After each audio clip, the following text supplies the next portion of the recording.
big companies. Ida Tarbell's expose of the Standard Oil Company showed how its president, John D. Rockefeller, gobbled up smaller companies.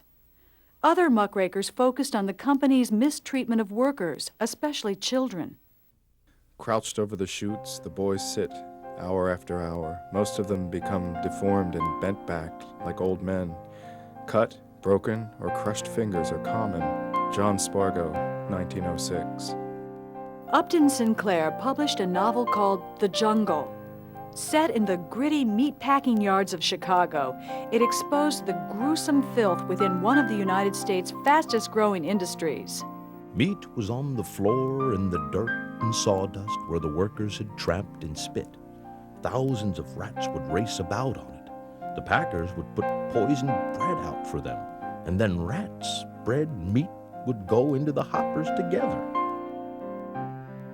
Like urban bosses, the reformers said, these companies put private profit over public good.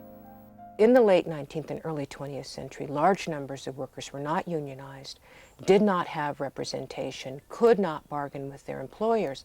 And so if they were in a workspace that was dangerous and they went to their boss and they said, I'm worried about this staircase here because every time I go up and down the staircase, the stair waggles and I'm afraid I'm going to fall down and break my head. And the employer could just say, bye, you're fired.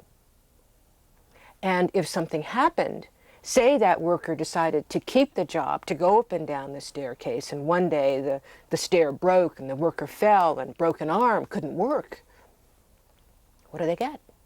Nothing. So one progressive reform, if you will, was workers' compensation. And workers' compensation means that a worker will get some money either from the state or from the corporation if injured.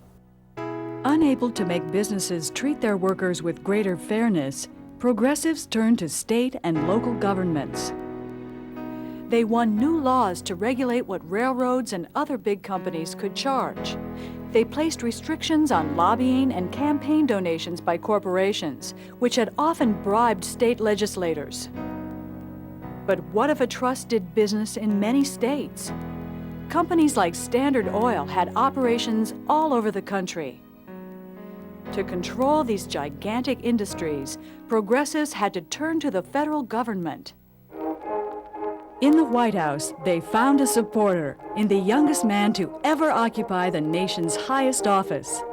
An asthmatic child, frail and sickly, Theodore Roosevelt developed into an avid rider, a skilled hunter, and a symbol of everything that was manly about the United States.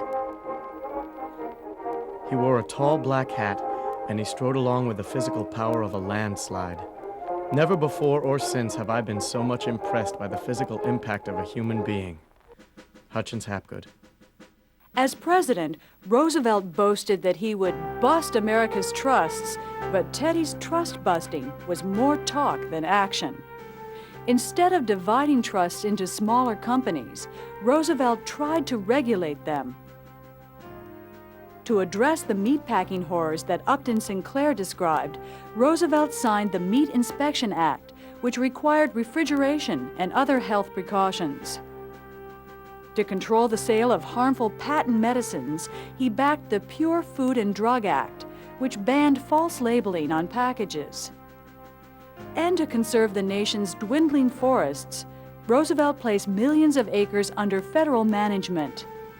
But who exactly would administer these new laws and protect the public's interests? In case after case, the answer was the same: a federal agency or department. The Meat Inspection Act authorized a branch of the U.S. Department of Agriculture to examine meat packing. The Pure Food and Drug Act created the Food and Drug Administration to approve any new drug for sale. The new national forests were administered by a Bureau of Forestry, which would evolve into the United States Forest Service.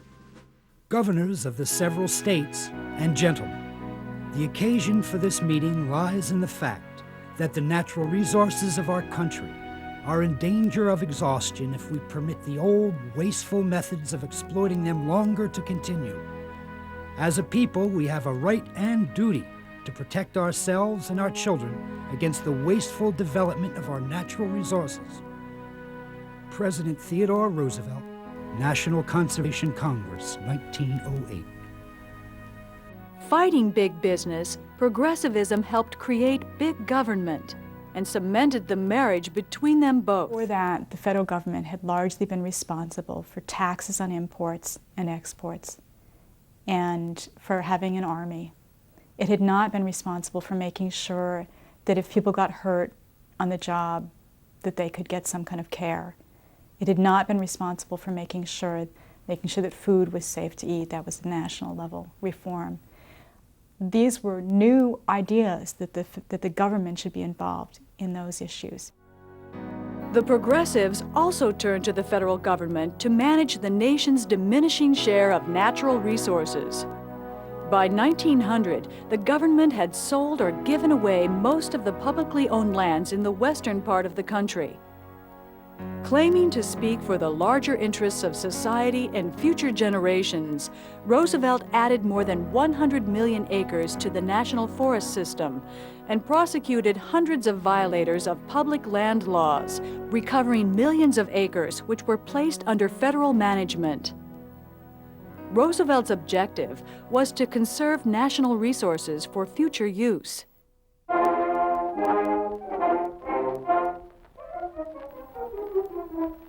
Theodore Roosevelt's hand-picked successor in the White House, William Howard Taft, broke up more trusts than trust-busting Teddy.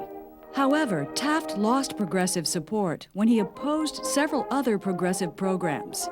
Roosevelt and the progressives felt betrayed. So in 1912, Roosevelt announced his bid to recapture the presidency. Since Taft had a lockhold on Roosevelt's old Republican Party, Teddy ran under a new banner, the Progressive Party. No effort should be made to destroy a big corporation merely because it is big. But all business should be carefully supervised, regulated, and controlled by governmental authority. Although it was a three-way election, the real race was between Theodore Roosevelt and the Democratic Party candidate Woodrow Wilson, the reform governor of New Jersey. A former college professor, Wilson seemed cold and distant to most people who met him. In his 1912 campaign, Wilson proposed not merely to regulate the trusts, but to rid the country of them once and for all. Mr. Roosevelt did not anywhere condemn the great corporations. All that is proposed to do is to take them under control and regulation. Shall we try to get the grip of monopoly away from our lives, or shall we not? Shall we say monopoly is inevitable, that all we can do is to regulate it? Then there is no hope for the people of the United States. Calling his platform the New Freedom, Wilson promised to free the United States from the trusts and to restore an older economy of small shops and factories. Roosevelt, Wilson's opponent, called his program the New Nationalism, since it accepted large corporations but tried to make them work in the national interest. So the 1912 presidential election offered Americans two very different visions of their country. They voted for the man who promised to bring back the world of small business, the corner grocer, not the giant corporation. Woodrow Wilson proved to be a very effective president, but he never did deliver on his promise to bust the trusts. He did win passage of the Clayton Antitrust Act, which banned some business practices that limited competition. But he also signed into law the Federal Reserve Act, which created a national banking system. Rather than breaking up big banks, the new Federal Reserve System linked them into a centrally controlled network of unprecedented size and power. Any passerby can enter and use the public lavatories in government buildings.